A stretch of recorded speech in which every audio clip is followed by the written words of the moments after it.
Olá pessoal, hoje eu quero conversar um pouco com vocês sobre o tema Tefilá, o ato de rezar e se conectar com Hashem todos os dias da nossa vida. A gente sabe que muitas vezes a gente investe o máximo no esforço físico. Por exemplo, uma pessoa que vai fazer uma prova, seja no colégio, faculdade ou concurso, a pessoa sempre pensa, o que eu estudar vai ser o que vai sair no resultado. Ou quem sabe também, eu posso depender de uma ajudinha do professor, ou quem sabe de outras sortes. Mas não é assim que funciona. A pessoa sim, obviamente, precisa fazer o esforço físico, mas junto com ela, o que mais importa é o aval do único que pode fazer o que bem entende nesse mundo, que é Hashem. Ou seja, quando a gente está prestes a fazer uma prova, a gente tem que saber que a gente tem que depositar confiança em Hashem, e não nenhuma outra coisa mais. Quando a gente faz tefilá e reza para Hashem, a gente mostra para ele que a gente acredita 100% na Soshgaha Pratit, que é, em português, a providência divina. Uma vez, aconteceu uma história aqui em Israel, alguns anos atrás, que realmente chocou algumas milhares de pessoas que assistiram ao vivo essa história acontecendo. Existe um Rav aqui em Eretz Israel que normalmente a cada aula, a cada shiur que ele dá, 3.000 ou 4.000 pessoas vão na aula. O que aconteceu? Em Tel Aviv, longe de onde esse shiur é dado, que normalmente em Jerusalém, existia 2 pizzarias. Uma que é kasher e ao lado uma que não é kasher. Ou seja, que lá existem alimentos que são proibidos pela Torá. Nessa pizzaria kasher existia uma guia que faz a supervisão se a comida está boa ou não, propícia para cada Yehudi. Normalmente ele saía no intervalo para respirar um pouquinho, olhar para fora, poder sentir um pouco mais leve. Do lado, a pessoa que trabalhava na pizzaria não kasher também saía no intervalo. E assim, diariamente eles se encontravam e normalmente batiam um papo, conversavam, para conversar um pouco, como é que é a visão religiosa e a visão não religiosa. Até que chegou um dia, esse religioso perguntou para o não religioso, vem cá, ok que você não segue o judaísmo a ferro e fogo, mas você ao menos acredita em Deus? Ele disse, não, eu não acredito em Deus, isso para mim é besteira. Ele falou, então eu faço uma aposta com você. Ele falou o quê?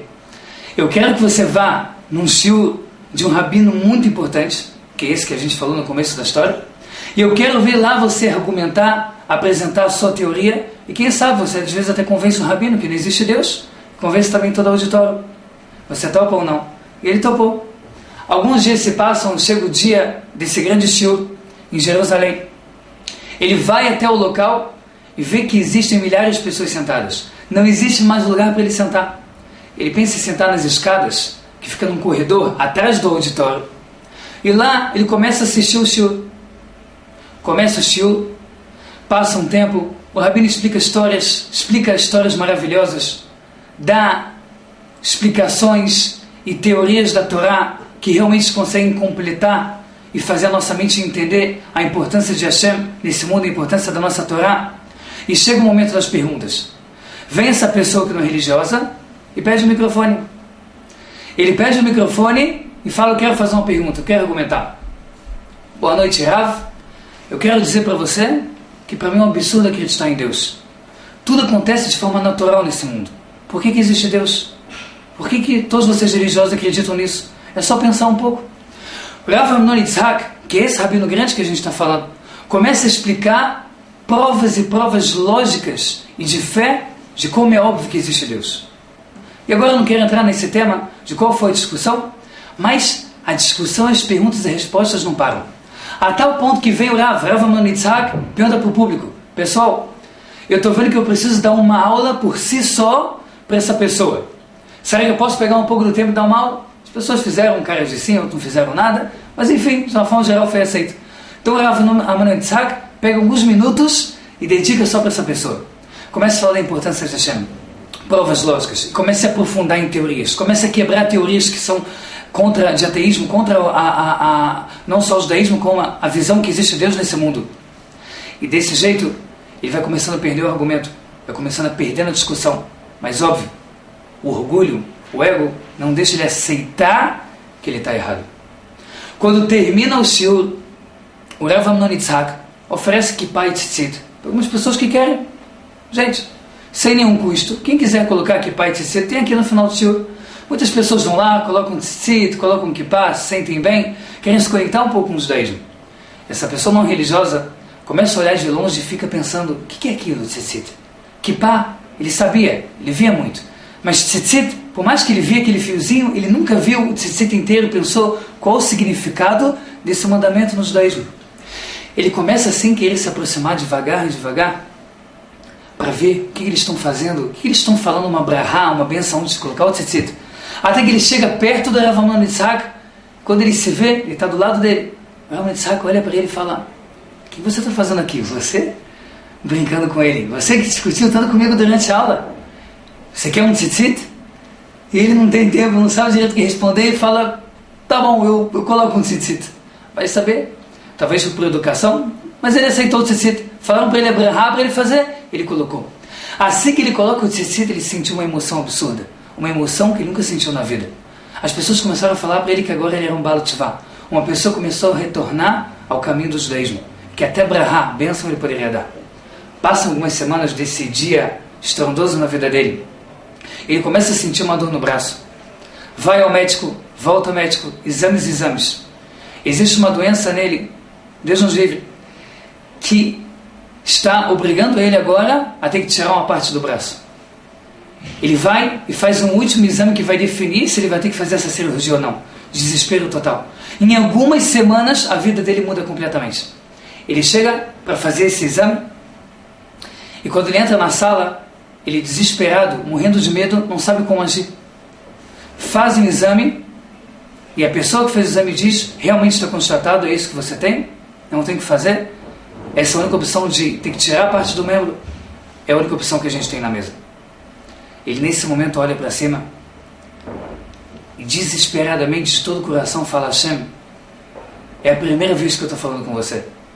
Eu nem sei se tem alguém me ouvindo, por mais que eu acredite em você, eu me sinto envergonhado. Como assim falar com algo que a gente não vê? Algumas semanas atrás, eu estive num shiur de um rabino muito grande. E lá, eu não sei como, mas no final das contas, eu botei kippah e tzitzit e aceitei sobre mim o judaísmo. Muitas pessoas me disseram que eu poderia até dar bênçãos em mérito dessa teshuvah que eu fiz. O ato de ter me aproximado do judaísmo. Eu nunca dei nenhuma bênção, eu nunca pedi nada para você, Hashem. Mas agora eu peço, por favor, Hashem, me cura. Eu te peço com todas as minhas forças. Por favor, me cura em mérito da teshuvah. Em mérito de eu estar agora me conectando com o judaísmo. Ele tem tanta emuná, tem tanta fé essa pessoa, que ele pede para a enfermeira, por favor, fazer mais uma vez o exame. Ela responde que não dá. Por problemas de convênio, que só dá direito a fazer uma vez o exame. Um exame caríssimo. Ele pede por favor, e fica assim durante um tempo, até que a enfermeira aceita. Mas ela fala, por quê? Já saiu o exame. Ele diz, porque eu acho que agora pode sair diferente. Agora eu falei com Deus, eu pedi para Ele, e as coisas só podem estar na mão dEle, e eu realmente pedi para Ele, pode ser que tudo mude. A enfermeira se comoveu um pouquinho, e realmente aceitou fazer mais uma vez o exame. E o resultado, impressionante. Ele simplesmente não tinha mais nada. E começou a agradecer muito a Hashem. E agradecer a enfermeira.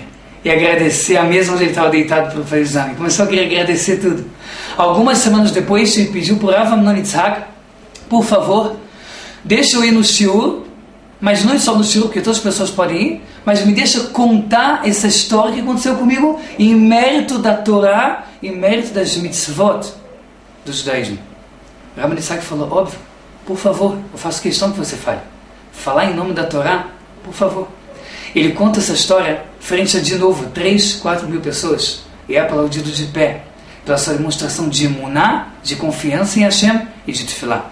A conclusão, eu chego com vocês, é muito simples. A gente tem que saber que até o último momento, seja o que for, Hashem pode mudar o que Ele quiser e pode mudar qualquer coisa, qualquer situação, qualquer decreto, sempre. Por isso, quanto a gente deve investir no tefilá, em falar com Hashem, agradecer para Hashem, pedir para Hashem. E a gente vai ver como as coisas vão começar a ficarem mais doces. A nossa vida vai ficando mais doce. A nossa vida vai começando a ser mais vida. Que, Bezat Hashem, a gente possa trabalhar esse ponto crucial no judaísmo, que é tefilá, e assim a gente possa se conectar mais e mais com Deus e ter, assim, um maior crescimento pessoal e espiritual. Shabbat Shalom, até a próxima.